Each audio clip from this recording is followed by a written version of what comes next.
Hey everybody, thanks so much for tuning back in. Today's video is a spinoff of a video that I recently did just a few days ago. If you have not seen it, please go check that one out, but it's the only 3 baits that you need to keep it simple for fall fishing. Fall fishing is something that we can make far too complicated. Well, today's video is kind of a part B to that, but what this video is going to focus on is tail race fishing for smallmouth. That is such an awesome thing to do in the fall. If you haven't done it, you need to experience it. Come fish with me on Pickwick. You can check out my guide service at Pickwick Premier Bass Guide, but there's all kind of guides that do a ton of trips in the fall and are great at it on any of those Tennessee River chain lakes.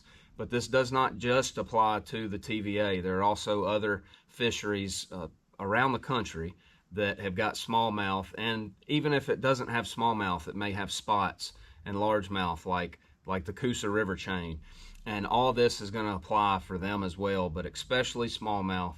And in today's video, I'm going to reference Pickwick a lot, my home lake. So here we go. The 3 baits that you need for catching fall smallmouth in current in the tail race on a river system.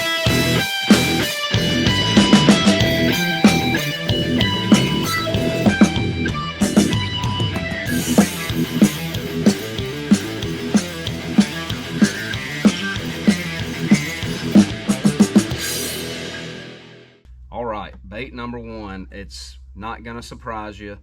If you follow me very much at all, you know that I love it, and I just catch a ton of smallmouth on this bait, especially this bait in particular, but this category of bait, and that is the topwater.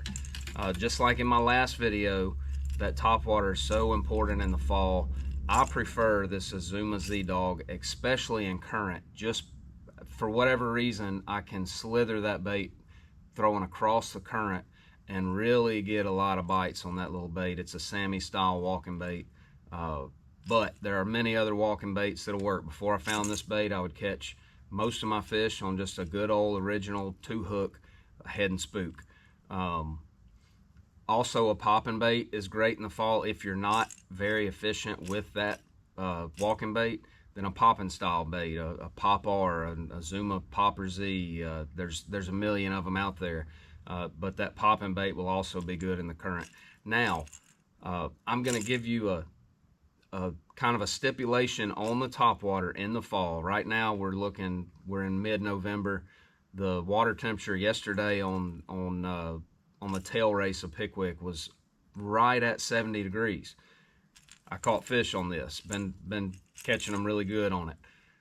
The stipulation that I'm going to give you for the topwater in the fall, because fall, what I'm referring to is fall smallmouth fishing and tail race waters, that's going to trickle way on over into December. And we've had a mild fall, so the water temperature is a little bit above what I'd call rule curve or average water temp for middle of November. But the water temperature that I'm going to give you that you can catch fish on this all the way up to, and don't hold this as concrete. You know, there are some variables here. Maybe a cold day when the water's 70, the fish may not eat it as well. Maybe a really warm day when the water's lower. But the water temperature I'm going to give you on this bait is 62 degrees. When it gets below 62, then I'm going to replace this topwater with a square bill. That square bill is that one is going to come in real handy in place of the topwater when we get below 62 degrees. Now back to the topwater. As you get closer to 62, you're really going to slow this bait down and just, you'll still get some explosive strikes in that low 60 degree water temp. But right now at 70 degrees, I'm working at what I would call mid-paced, every now and then speeding it up. Especially if I see one come up and push behind it and I can tell he's following it, I want to speed it up, make him think it's getting away from him, and then maybe kill it for a brief second and then get back to going again. But the colder it gets, the slower you work this, and you will get some pretty violent strikes in water temperatures that are colder than you would imagine. But when you get down in those low 60s on this topwater, you need one of those cloudy, maybe it doesn't have to be cloudy, but you need one of those warm days with a south wind. what I've noticed as water temps fall this time of year, if you get those north winds that just really cool that top slice of the water column off, you just don't get as many bites on the topwater. So back to the square bill, if it's below 62, I'm counting these as one category because I'm giving you a water temperature barrier there, but if it's below 62, the square bill is going to catch fish in the exact same places. You're looking for anything that's impacted by the current or that changes the current or makes it irregular. Current seams are the biggest fish catching thing in tail races, and that's anywhere you have a point. You may have just a turn in the bank. You may have a hump. Sometimes really big wood laydowns can cause a current seam, and those fish are gonna congregate just on that seam. When you look at it, this time of year you got leaves on the water. You'll see leaves going by real fast, and then you'll see leaves sitting stationary. Right between those two, you can see you've got slick water up there inside the eddy, and then you've got rippled water outside the eddy, outside the current seam, and right there is generally where those smallmouth will be, just on the outside of that eddy. I don't think they like to really just get up there and hang out in that eddy water unless you've got tremendous current, but they like to hunt near it and use that current seam to their advantage. So you're going to throw this square bill in the same places. As far as depth, you know, it depends on the depth you think you're catching the fish, but a lot of fish this time of year in that 3 to 6 foot range, and a square bill is perfect for that. This is an Azuma square bill, just something that's going to run in that 3 to 5 foot, and grinding it on rock. I really like a circuit board bill like this, but you don't have to have one. Good hooks are important because the cheap hooks just dull way too quick in the rock. Even the good ones, check them very often. Make sure that you're keeping those hook points filed to, you know, keeping them good and sharp so that it does not cost you. All right, bait number 2, tail race, smallmouth. It all goes hand in hand. You've got to have a swim bait. Now, swim baits are like a lot of other baits. We call them one category, but there's a million of them. You've got sizes. You've got the size head you use, the size swim bait body that you use, of course colors, but then even styles. You've got just a solid body like this Kitech right here. You've got hollow body swim baits. You've got line through swim baits. You've got hard swim baits, soft swim baits. There's a lot of options, but to keep it simple, for me, what I have found is this right here, and this is relative to current as far as the size head that you choose, but something in that 4-inch profile is good all the time. Now, you may find days where a 3-inch bait is going to catch them better. You may find days, absolutely, where a 6-inch bait is going to catch them better, or a 5, or even a 7. The big swim baits absolutely catch big smallmouth, but for day in, day out, especially this time of year, it matches a lot of the threadfin profiles that we see on the Tennessee River. And this 4-inch size is just a great imitator. It's a great size to get a lot of bites and to catch big ones. My favorite, we'll call this average current flow. If you look at the, say on the TVA, if you look at the app, and you've got somewhere between 20 and 30,000 CFS, cubic feet a second, of water coming through the whichever dam you're fishing below, then I really like that 1/4 ounce head. That may seem light to you, but the lightest head you can get away with is the best.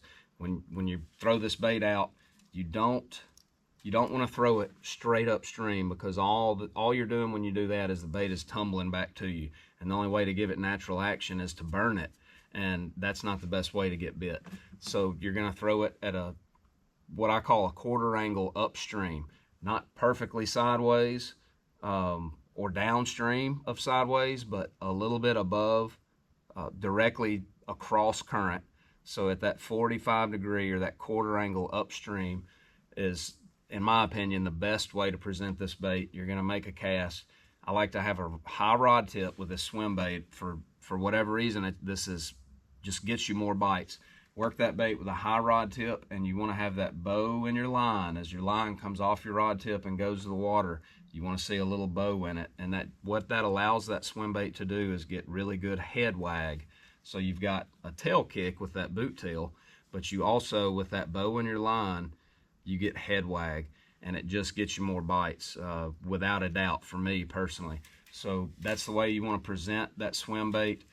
Fish it on the lightest line you can get away with, and you know, that's all relative to how much just gnarly riprap or chunk rock that you're fishing, or if you're fishing gravel. You know, 12-pound is really good because it cuts the current well. 12-pound line does not get swept by the current as much, therefore you don't get such a bow in your line from current push, therefore you can keep better contact with the bait, feel it better. But 14 is really good, just kind of middle of the road. And then, you know, if you're really around some nasty stuff, you may want to go up somewhere 18-20-pound range on that swim bait. But lightest you can get away with will get you more bites. That right there is just a Kitech 3.8. There's a lot of options on the market like that.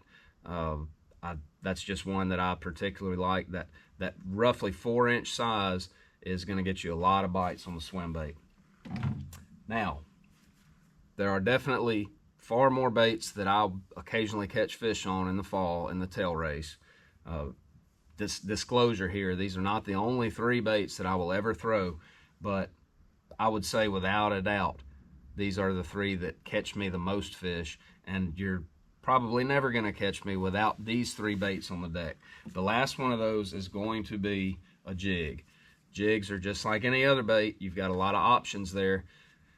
To me, just a ball head finesse jig, somewhere, depending on current, somewhere in that 3/8 to a 1/2 ounce size is just the best fish catcher for big fish, for numbers, and also for not getting hung so bad. You know, I'll often throw in really heavy current, I'll throw a 3/4 ounce football head, but this little bait, there are days where they just absolutely prefer it, and it's because of the rate of drift that you get out of this jig. Now, I'm not, don't confuse drift with thinking that I'm just floating down the river, letting the bait drift upstream of me and letting it contact. Sometimes I will do that, but what I'm doing is throwing this on those current seams, on those isolated rocks that those smallmouth get behind in the current. But the rate of drift, when I make that quartering upstream angle cast with this jig, you have to play with it depending on the current, but you will find the perfect speed that jig is actually being taken downstream. And it's almost like trout fishing in the way that the weight of this jig and the rate that it's getting pushed can absolutely make all the difference in the world. Don't just throw one jig and say, oh, well, I've fished it an hour, they're not biting it. You've got to play around with it, and then once you build that confidence on getting bites, pay attention to how much current there is, pay attention to how quickly that jig's sweeping, how quickly you feel it ticking along the bottom, and you can build on it and get to where you can recognize each and every day as situations change with current flow and water level, you can dictate or at least get closer in your guess as to what size jig that you want. You know, I really like that speed crawl trailer, but anything that's got kicking feet and small and matches the color and profile of that jig is great. Ball head, I just really like the way this jig fishes in the current. So that's going to be my 3rd bait, and that's for those. We get a lot of those high sun, no wind days in October and November especially, and that bait right there is just about what you have to go to, that and the swim bait, when you have those type days, just to trick those smallmouth in the tail race situations. So that is the 3 baits that you absolutely must have on the deck when you go to the tail race to try to target smallmouth. Those baits, of course, the topwater and crankbait interchange depending on if the water is 62 above or below. That's just a threshold that I'm giving you, but those 3 baits, I catch so many smallmouth on them this time of year that I thought I'd share that with you. And guys, just like my last video, if you haven't seen that, go check it out. But if you have and you commented and you reacted, thank you so much for that. Please do the same on this one. I'm getting really close. I'm really trying to break 2,000 on the subscribers. I'm going to start putting more of this stuff out if I keep seeing such good interaction from y'all. So thank y'all so much for just for taking the time to watch, and then taking a little extra time to hit the like button, subscribe if you haven't, and then leave me a comment. Really means a lot to me, guys. I hope this video helps, and we'll see you around the corner.